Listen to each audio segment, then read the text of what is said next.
Montana is one of only 5 states in the country that doesn't have a sales tax. Yes, we have resort taxes, a bed tax, and gas taxes, but no general sales tax. In Montana, the income and property taxes are king, and it doesn't appear that is going to change anytime soon. Tonight, Jay Cohn takes us on special assignment to dig into Montana's sales tax past.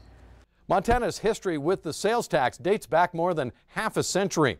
As we showed you last night, the issue was a focal point during the 1968 governor's race, when pro-sales tax Tim Babcock lost in his bid for re-election. Since then, pro-sales tax advocates have tried and tried and tried again, but without success, to the point now that many wonder if a sales tax will ever be worth trying again. The closest Montana came to having a sales tax came in 1971, when the legislature asked voters to pick between a 40% income tax surcharge or a 2% sales tax and a 20% surtax. At the time, Evan Barrett was executive secretary of the Montana Democratic Party, and union boss Jim Murray headed up the Montana AFL-CIO. We didn't want workers to have to pay this unfair tax as they were shifting the tax load from corporate interests and business interests to low-income people. Promoting the sales tax, the group SOS, Save Our State, headed by Speaker of the House Jim Lucas of Miles City. While it ended up being defeated overwhelmingly, that wasn't a given at the beginning of that debate. The SOS people were making the argument that the money to support the sales tax referendum was coming from little old ladies and people on retirement. It turned out the pro-sales tax group was not funded by little old ladies, but rather by almost every large corporation and company doing business in the state. Opponents used a provision from Montana's 1912 Corrupt Practices Act to force that information into the open.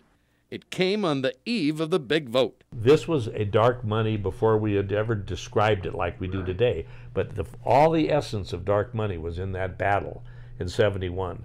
And that battle is still in the forefront today, and Montana, by the way, nationally, is in the forefront of that battle because of that 1912 Corrupt Practices Act. So when it was disclosed that this was that the whole thing was being paid for by the major corporations, that just changed the dynamics of that whole debate completely. Voters promptly defeated the sales tax by a decisive 3-to-1 margin, rendering the issue politically untouchable for the next 2 decades. Fast forward to 1989. Republican Governor Stan Stevens proposes a 4% sales tax to help erase a budget shortfall.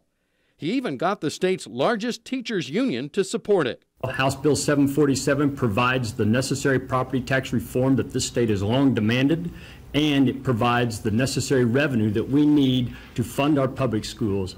I marvel at this great group called the ambassadors. Who elected the ambassadors, and who are they ambassadors for? I suggest to you they're ambassadors of greed, not the public.